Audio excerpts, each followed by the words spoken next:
Hello दोस्तों, स्वागत करता हूं मैं आपको अपने यूट्यूब चैनल पे। आज का वीडियो बहुत ही पावरफुल वीडियो होने वाला है। जी हाँ दोस्तों, बिना टाइम वेस्ट किए हम वीडियो की तरफ चलते हैं।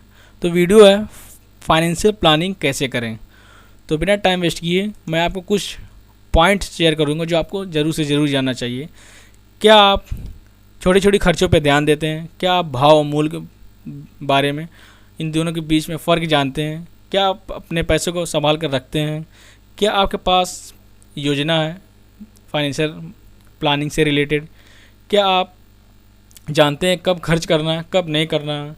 क्या आपके पास आमदनी आती है या रेवेन्यू आता है तो बिना सोचे समझे उसको खर्च करने लगते हैं?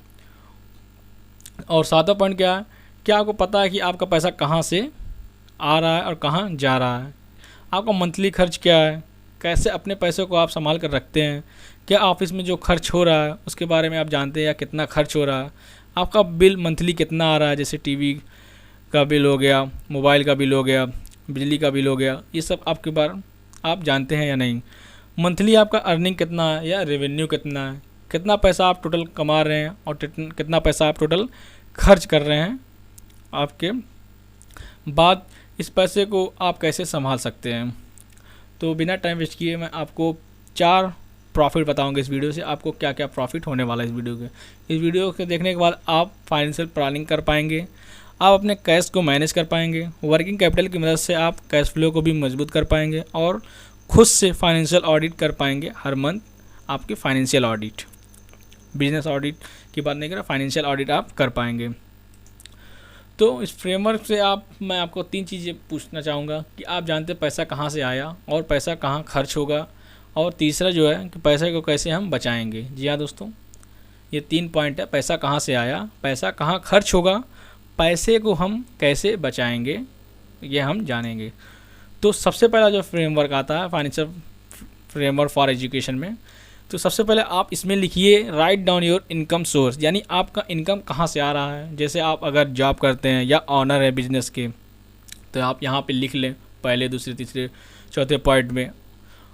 और भी पॉइंट आप बढ़ाना चाहते अपने हिसाब से बढ़ा सकते हैं। उसके बाद डिस्क्रिप्शन या सोर्स, यानी आपका पैसा कहाँ से आ रहा है, कौन से बैंक से आ रहा है या कौन से बिजनेस से आ रहा है या कौन से जगह जॉब करते हैं वहाँ से आ रहा है, तो आप यहाँ पे लिखें। उसके बाद आपका अमाउंट कितना है, यानी आप कितना कमा रहे हैं, कितना नहीं कमा रहे हैं, वो यहाँ पे आप लिखें। उसके बाद लिखें आफ्टर टैक्स, यानी टैक्स के बाद इस पैसे को आप कितना कमाए हैं, कितना नहीं, उसके बाद इतना आप लिखें।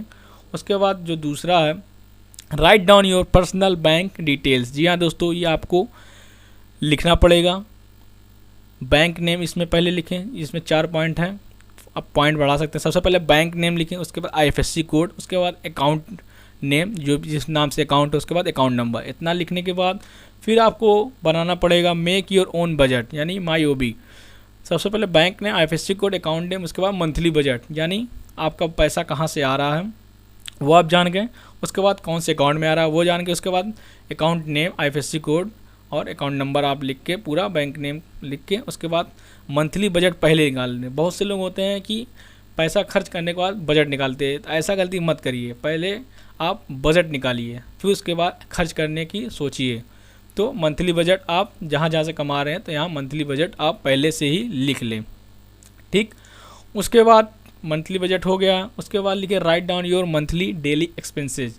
उसके बाद आप डेली एक्सपेंसेस या मंथली एक्सपेंसेस के लिख सकते हैं, यानी पहले आप अपना आइटम लिखें, उसके बाद डिस्क्रिप्शन लिखें वो आइटम कौन सा है, कि उसके बाद लिखें वांट्स एंड नीड, क्या आपको वो चाहते हैं कि आपको वो ज़रूरत है। जो आप आइटम लेना चाहते हैं, जो भी प्रोडक्ट या सर्विस जो आप लेना चाहते हैं, क्या उसको आपकी ज़रूरत है कि आप चाह रहे हैं कि मुझे ये चाहिए। अगर आप चाह रहे हैं तो ज़रूरत नहीं, तो अपने हिसाब से वो आप मैनेज कर सकते हैं। उसके बाद जो आप प्रोडक्ट ले रहे हैं उसका अमाउंट लिखिए, उसका टोटल एक्सपेंस लिखिए नीचे आके एकदम। जैसे आपका हो गया डेली एक्सपेंसेस में आटा हो गया, चावल हो गया, गेहूँ हो गया, तो ये सब जो भी होता है, गेहूँ आटा एक ही होता है। जैसे आटा हो गया, गेहूँ हो गया, दाल हो गया, तो उसके बाद डिस्क्रिप्शन लिखे कहाँ से लेंगे, उसके बाद क्या ज़रूरत है तो ये नीड में आएगा, उसके अमाउंट लिखें। ऐसे ऐसे आप लिखें, ठीक। उसके बाद जो दूसरा पॉइंट आ रहा है, इसके बाद right down your monthly bill expenses. अब आप लिख चुके हैं डेली एक्सपेंसेस, अब आप लिखें मंथली बिल एक्सपेंसेस। जैसे बिजली का बिल हो गया, मोबाइल बिल हो गया, वाटर बिल हो गया, टीवी का बिल हो गया, ऐसे ऐसे आप अपना बिल लिखें। उसके बाद उसका अमाउंट क्या है, उसके बाद उसका ड्यू डेट क्या है, कौन सी डेट में वो ख़त्म होगा, उसके बाद डन कर दें। उसके बाद क्या रिमेन है, कब से शुरू करना है, उसके बाद टोटल एक्सपेंसेस लिखें। ठीक, लिखने के बाद आप मंथली सेविंग या डेली सेविंग या मंथली इन्वेस्ट जो भी हो आपके हिसाब से आप कर सकते हो। तो सबसे पहले आप अपना यहाँ पे गोल लिखें कि आपको कितना सेविंग करना है या कितना इन्वेस्ट करना है। तो फिर उसके बाद लिखें स्टार्टिंग बैलेंस, कितना स्टार्टिंग बैलेंस आपका हो रहा है। उसके बाद यहाँ पे डेट लिख लें। उसके बाद अमाउंट सेव, जितना आप अमाउंट सेव करना चाहते हैं सेविंग के लिए उतना लिख लें। उसके बाद यहाँ पे आप कोई भी नोट्स लिख सकते हैं अपने हिसाब से। ठीक, यहाँ पे मैं इतना सारा मैं पॉइंट ऑफ दे दिया हूँ, उसमें आप लिख सकते हैं। उसके बाद जो फाइनेंशियल ऑडिट आता है पर मंथ के लिए, जैसे फार्मूला क्या है, मंथली इनकम पहले आप डायरेक्ट जो भी आप शुरू से देखे होंगे मंथली इनकम आप यहाँ पे इसके आगे लिखें। उसके बाद फार्मूला दूसरा monthly income minus monthly budget, जो मंथली इनकम था उसमें से आप मंथली बजट माइनस कर लें, यानी जो भी बजट आप निकाले होंगे उसको आप माइनस कर लें। उसके बाद जब मंथली बजट था, मंथली बजट में से आप मंथली एक्सपेंस या डेली एक्सपेंस के लिए पैसा निकाल लें। उसके बाद जो मंथली एक्सपेंस का पैसा बचा था उसमें से अगर आपका पैसा बच रहा है खर्च करने के बाद, जैसे आपने बजट निकाला था 100 रुपये और खर्चा हुआ 70 रुपये, तो 70 रुपये में से निकाले 30 रुपये आपका पैसा बचा, तो उसको आप सेविंग के लिए निकाल लिए। उसके बाद टोटल अमाउंट फॉर 1 मंथ के लिए आप यहाँ पे लिख लें। इस वीडियो को आप 1 से 2 बार 3 बार देखेंगे तभी आपको ये समझ में आएगा। ठीक है, उसके बाद नीचे जो लिखा है सैम्पल नोट्स, इस सैम्पल नोट्स में आप कोई भी नोट्स या अपने हिसाब से कुछ भी चूज़ कर सकते हैं। उसके बाद लिखे write down your working capital. जी हाँ, आपका वर्किंग कैपिटल क्या होगा, जैसे आपका करंट एसेट्स और करंट लायबिलिटीज़ क्या है। करंट एसेट आपका क्या क्या चीज़ें हैं जो आपके पास है, करंट लायबिलिटीज़ यानी आपका कहाँ कहाँ लायबिलिटीज़ है। जैसे वर्किंग कैपिटल का फार्मूला मैं आपको बता दूँ, current asset minus current liability equal to working capital. तो जैसे आपका वर्किंग कैपिटल मान लीजिए करंट एसेट आपका 100 रुपये है या कोई भी चीज़ है, और करंट लायबिलिटी यानी किसी पे आप लायबिलिटी या किसी पे उधार है तो यानी 70 रुपये है। तो इन सबको निकालने के बाद आपका वर्किंग कैपिटल 30 रुपये आएगा। ठीक है, इसको आप समझ जाएंगे। उसके बाद आप यहाँ पे make your monthly financial statement. जी हाँ दोस्तों, इसमें आपको ध्यान से थोड़ा देखना पड़ेगा। Make your monthly financial statement यानी जनवरी से लेके लास्ट दिसंबर तक का दिया हुआ है। मंथली बजट आपका क्या था, यहाँ पे जनवरी का लिख लें। उसके बाद मंथली एक्सपेंस क्या था, जनवरी का लिख लें। मंथली सेविंग, मंथली इन्वेस्ट जो भी आप करना चाहते हैं जनवरी में फिर लिख लें। उसके बाद वर्किंग कैपिटल कितना बचा था, उसके बाद टोटल मिला के जो आपका पैसा बच रहा है उसको यहाँ पे आप लिख लें। ऐसे आप फरवरी, मार्च, अप्रैल, मई, जून, जुलाई, अगस्त, सितंबर, अक्टूबर, नवंबर, दिसंबर तक आप कर सकते हैं। तो ये आपको करना पड़ेगा। इसको करने से आप आसानी से फाइनेंशियल प्लानिंग कर पाएंगे। जी हाँ दोस्तों, वीडियो देखने से आपको कुछ फ़ायदा नहीं होगा जब तक आप इस पर इम्प्लीमेंट नहीं करेंगे। वीडियो देखने से क्या होता है कि हम सिर्फ इन्फॉर्मेशन पाते हैं, जब हम इम्प्लीमेंट करेंगे, पेपर वर्क पे लाएंगे, इसको हम एक्सेल शीट पे करेंगे तो हम इसको आप कर पाएंगे। तो मैं बिना टाइम वेस्ट किए इसको मैं थोड़ा समराइज़ कर देता हूँ, समरी कर देता हूँ। तो सबसे पहला पॉइंट था financial framework for education, right down your income source, यानी कि आपका पैसा कहाँ से आ रहा है, या कि आप जॉब करने वाले हैं या आप ऑनर हैं या एम्प्लॉय हैं, आपका पैसा कहाँ से आ रहा है, कितना अमाउंट आ रहा है, टैक्स बचाने के बाद कितना आ रहा है, उसको आप लिखें। उसके बाद जो दूसरा पॉइंट था पर्सनल बैंक डिटेल्स आप लिखें। इसको आप गुप्त रहने दीजिएगा, इंटरनल है, या आपको कहीं दिखाना नहीं है। ये अपने हिसाब से आपका जो मेन होगा, ऑनर होगा, वो अपने हिसाब से कर पाएंगे। उसके बाद bank name, IFSC code, account name और अकाउंट नंबर आपको लिखना पड़ेगा। ठीक, उसके बाद make your own month budget, यानी आपको अपना बजट बनाना पड़ेगा।